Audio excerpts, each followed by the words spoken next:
എല്ലാ ഭക്തജനങ്ങൾക്കും കതിർവേൽ മുരുകൻ യൂട്യൂബ് ചാനലിലേക്ക് ഒരിക്കൽ കൂടി സ്വാഗതം. എൻ്റെ ചാനൽ ആദ്യമായിട്ട് കിടന്ന ഭക്തജനങ്ങൾ ചാനൽ ഒന്ന് സബ് ചെയ്യുക. അപ്പോൾ ജ്യോതിഷ സംബന്ധമായ ഏതൊരു പ്രശ്നത്തിനും ഈ ഒരു നമ്പറിൽ വാട്സപ്പ് ഉണ്ട്. ഈ പ്രശ്നങ്ങൾക്ക് പരിഹരിക്കപ്പെടുന്നതായിരിക്കും. അപ്പോൾ കാര്യത്തിലേക്ക് കിടക്കാം.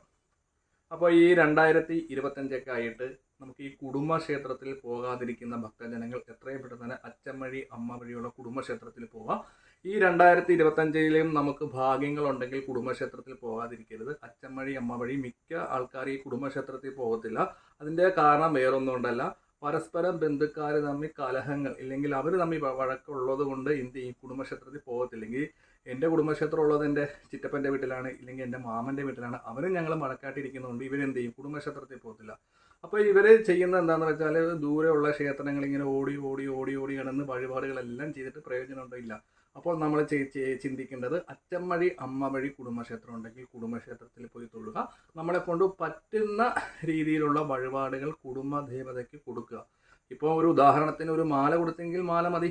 നമ്മുടെ സാമ്പത്തികം അനുസരിച്ചുള്ള വഴിപാടുകൾ കുടുംബക്ഷേത്രത്തിൽ കൊടുക്കുക. പോകാതിരിക്കൽ 2 മാസമെങ്കിലും കൂടുമ്പോൾ 1 മാസമെങ്കിലും പോകാൻ നോക്കുക.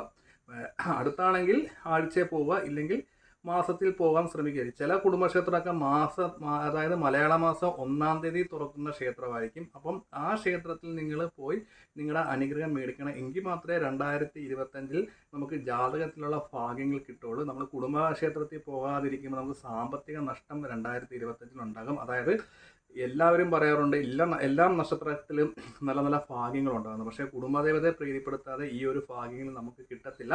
അപ്പോൾ അച്ഛൻ വഴി അമ്മ വഴി കുടുംബക്ഷേത്രം ഉണ്ടെങ്കിൽ കുടുംബക്ഷേത്രത്തിലൊക്കെ പോവുക. ഇതിപ്പം എൻ്റെ ഇത് കാണുന്ന കുടുംബക്ഷേത്രമാണ്. അപ്പോൾ ഞങ്ങളെ കുറച്ച് ബന്ധുക്കൾ ക്ഷേത്രത്തിൽ വരും, ക്ഷേത്രത്തിൽ വരാതിരിക്കുന്നുണ്ട്. അപ്പോൾ അതിൻ്റെ ദോഷം അവർക്കാണല്ലേ. ഇവിടെ എല്ലാ ദിവസവും പൂജയുണ്ട്, മലയാള മാസത്തിൽ പൂജയുണ്ട്. അപ്പോൾ ചില ബന്ധുക്കൾ സഹകരിക്കും, ചില ആൾക്കാർ സഹകരിക്കത്തില്ല. കാരണം അവരും ഞങ്ങളും ചില വൈരാഗ്യം ഉള്ളതുകൊണ്ട് ചില ആൾക്കാർ വരത്തില്ല. പൊതുവേ ജനങ്ങൾ അങ്ങനെയല്ല. പക്ഷെ നമ്മൾ അങ്ങനെ ചിന്തിക്കരുത്. നമ്മൾ അവിടെ ഉള്ള ആൾക്കാരെ അല്ല നോക്കുന്നത്, നമ്മൾ അവിടെ ഇരിക്കുന്ന മൂർത്തിയാണ്.